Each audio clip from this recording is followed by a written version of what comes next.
I know I haven't put anything out in a while. It's just been one of those things.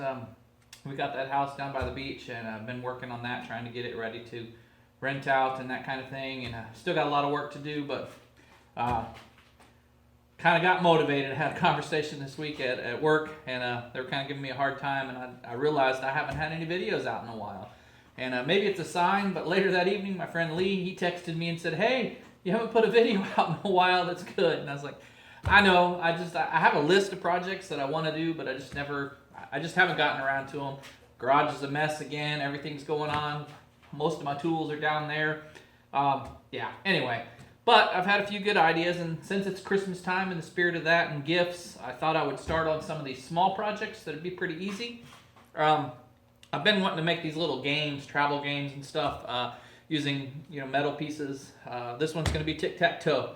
So let me show you how to get that, and should be a real simple project, easy to make, no tools, might even be fun to do in the garage with your kids. I was going with, I think I'm going to use round washers for the circles, and then I'm going to make my own X's out of a little 1/2-inch bar and the welder. You could just glue them together and they'd work fine, because that way when you put the magnet in, they're magnetized so they won't shake around or slide around if you're in the car or something. Another thing, this would be really good for the back porch on your little patio table when you have a party. Kind of got the idea from these things. These a little Scrabble table, and this tic tac toe, and a checkerboard that I want to make. Kind of got the idea of Cracker Barrel. You sit there and they've got that little peg game. So I thought of, well, what could you do in your backyard just to have something there? While you're sitting around talking, doing nothing. Maybe somebody's idle. Somebody went to go get something off the grill, and somebody wants to play a little game. So that's where this idea came from. Anyway, let's get started on this. All I need to do is cut these down into squares, and then draw out to where I need to drill the holes for the magnets.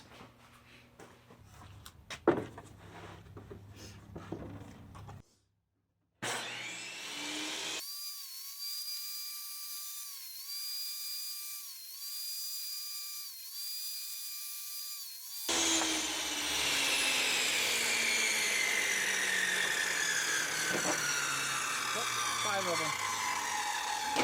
I have to say, putting these wheels on here probably was the best thing I've ever done.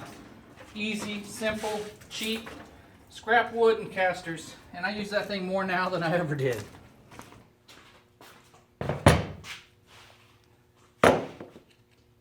Okay, so I was able to get 5, and now is the fun part. You got to draw your grid on here so that you can either paint it or route it out or whatever you want to do to make the squares.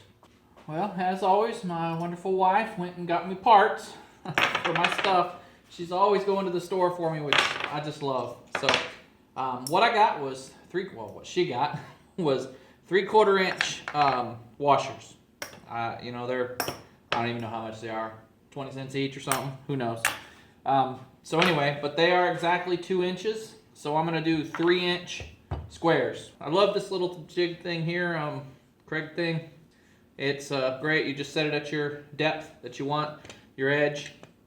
I've got it at 3 1/4 because that's just one line here, and then one line on the other side at 3 1/4. Right. So just make your mark on there. It'll make it real easy. 3 1/4 from each side, and that'll give me my 3-inch squares. So the inside here should be 3 inches.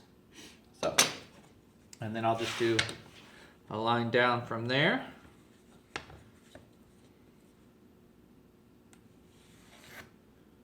Oh, that's good on that side.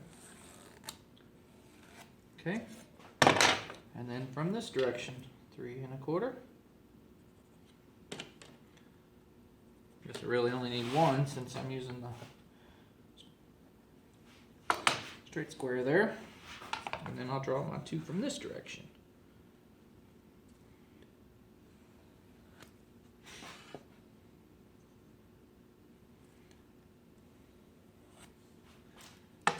And now I have my grid. And then what I'm going to do is decide where I want to put my magnet. I know I said earlier I want to put it off-centered of the square. You don't want to put it directly in the center, but I'm going to put it a little bit off the center here on the back side. So I'm going to use this grid to drill my hole for my magnets. So that's what I'm going to figure out next. and then I'm just gonna get this drawn on all of these, and then I'll be back. Okay, so I got all of them drawn and marked, and then I changed my mind like I usually do once I started looking at it and everything. It's pretty common for me to do something different midstream, but I decided on two different versions. One, a painted version, another, a stained version. The stained version, you're gonna go through the back and put your magnets in so that it looks nice on the top. Painted version doesn't really matter, and you could even get by with using these really cheap craft magnets, you know, the plastic one, or the plastic ones, the little ceramic, you know, craft magnets. You can get these, like 100 of them for $5 or something. So those would work great because you're going to surface mount them just flush with this. And then I decided I'd go with a 1/4 inch line. So that gets rid of this border completely on the outside. If you do a 1/4 inch line, then that moves everything out. So I'm going to have to readjust these because it gets rid of that line, you know, that border, right? Like I said, so the border goes away because you're moving this up a 1/4 inch, this down a 1/4 inch, and out and out. So if I just go from this side, then I don't have to adjust any of the other squares. These squares will still be 3 inches. So I just need to move my mark up and over a 1/4 inch basically. So now I got to remark all these that I'm going to paint. Okay, so for these craft magnets, I'm going to go just about a 1/4 inch deep, I think. Got my stop set up over here. And that should put them just under flush. And then I'm going to fill it in with some filler so that when it's painted, you won't see it at all. So we're going to try one out. I should try this on a scrap piece first, but I'm just going to go for it. We'll see what happens.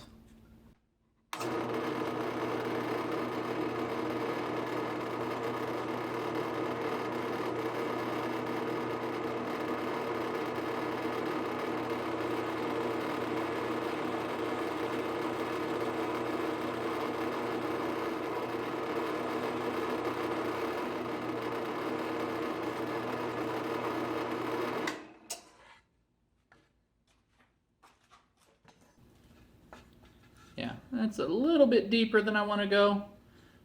So the next one, but it'll be okay for that. So I'm going to bring it up just a touch, and then I'm going to start knocking these out.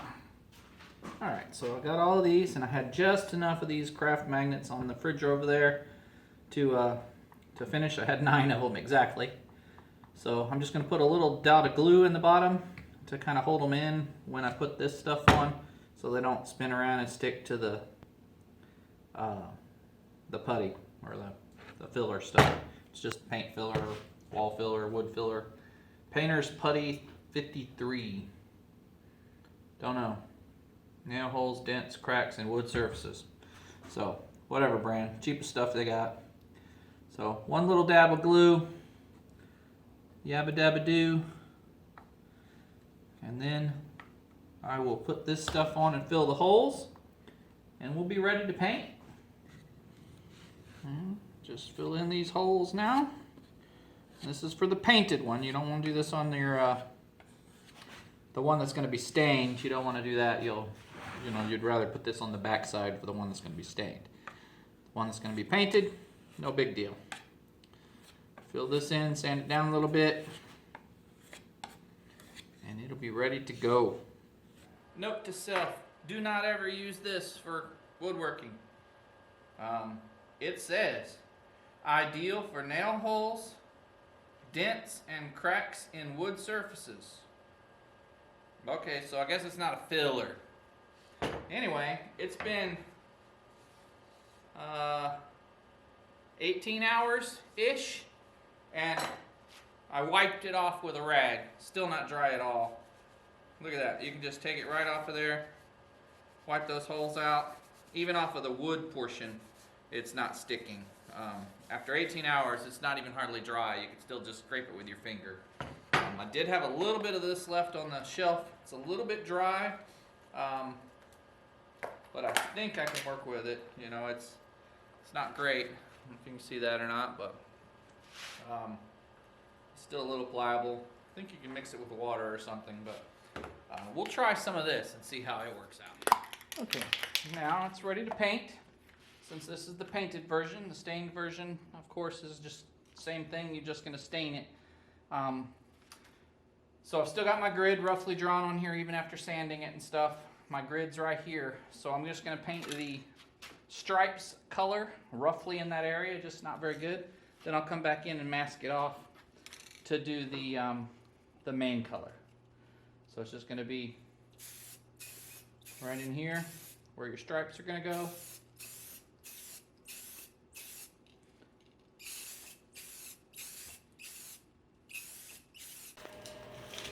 Alright, so the painting didn't turn out as well as I liked, but really it was the paint pools right here on these magnets because they don't stick real well. So as you can see out here, I actually even sanded off all of the filler that I put in there, but I think if you were to sand it down again, paint it again, sand it down again, paint it again, and then just leave it, don't try to fill these with stuff on the edge here, it'd probably look better, but I'm gonna make it anyway.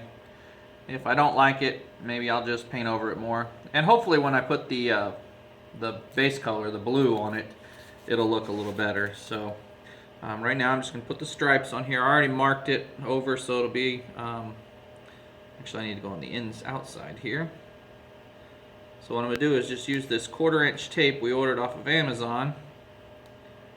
And I marked my marks. And this will be, and then I can just paint over it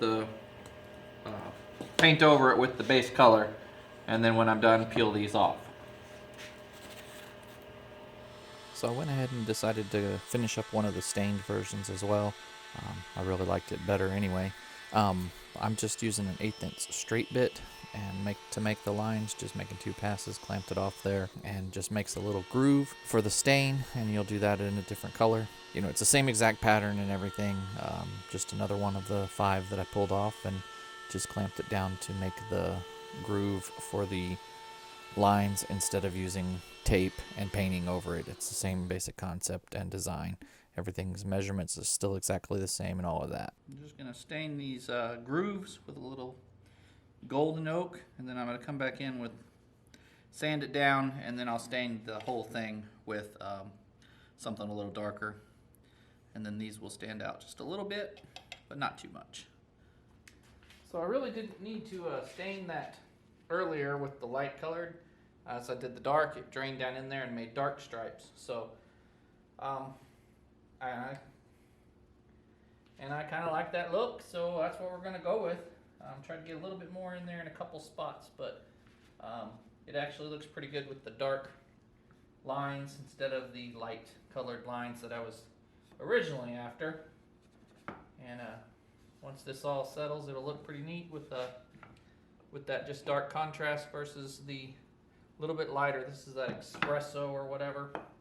It's a pretty dark stain, but it comes out pretty light on that white pine stuff that you get, because it's not even yellow pine, even though it says so or whatever, but it's pretty light colored. And I think that's about it for the stained version. Alrighty, get the magnets mounted and that one will be done.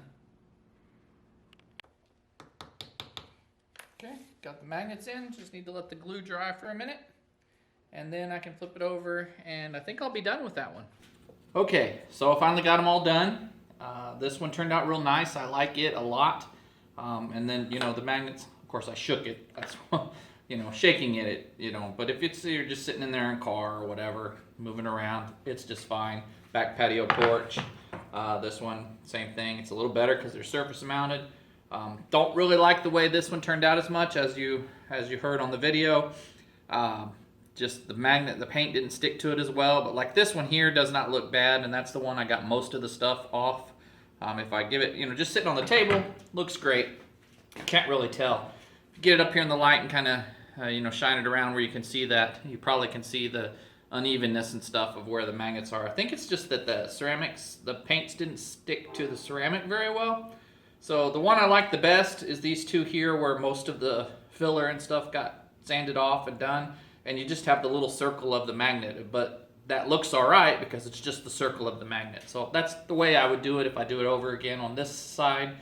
I'll just get it as flush as I can on the drill press over there, and then just glue them in and leave them like that. I'm not going to fill it or anything. So that's the way I like the painted ones.